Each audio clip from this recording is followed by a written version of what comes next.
জয় গোবিন্দ। দয়াল গুরুর চরণ কমলে রইল শতকোটি প্রণাম। প্রণাম রইল প্রিয় ভক্তবৃন্দের প্রতি।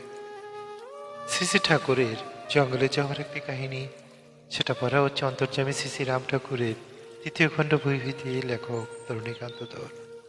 গুরু ভ্রাতা গুরু ভগ্নী এবং সবাই আমার প্রণাম নেবেন এবং শ্রী গুরুর চরণ কমলে রইল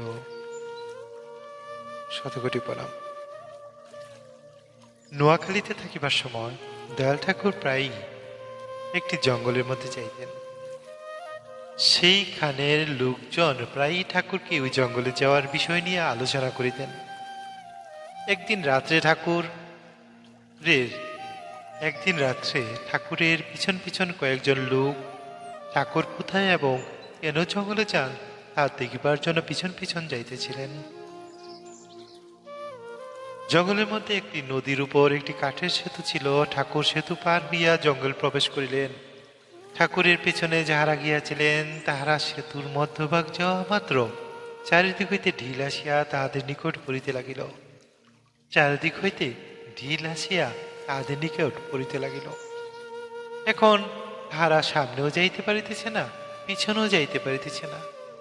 অগত্যা তাহারা ভগবানকে স্মরণ করিয়া বলিতে লাগিলেন, আমরা আর পিছন পিছন যাইব না, আমাদিগকে ক্ষমা করেন। এই কথা বলিবার পর আস্তে আস্তে ঢিল পড়া বন্ধ হইয়া গিয়াছিল। তারা সকলেই তাড়াতাড়ি করিয়া জঙ্গল ত্যাগ করিয়া যার যার বাড়ি গিয়া ঘরে গিয়া চলিয়া আসিলেন। তাহারা সকলেই তাড়াতাড়ি করিয়া জঙ্গল ত্যাগ করিয়া যার যার বাড়ি ঘরে ফিরিয়া আসিলেন। অলৌকিক কাহিনীগুলি সকলেই জানাজানি হওয়াতে দয়াল ঠাকুর কিছুদিন পর নোয়াখালী ত্যাগ করিয়া অন্যত্র চলিয়া যান। জয় রাম, জয় গোবিন্দ। আজ এখানে রাখলাম। আমি সুব্রত মজুমদার, শ্রী শ্রী ঠাকুর চরণ আশ্রিত। ভুল ত্রুটি মার্জনা করবেন।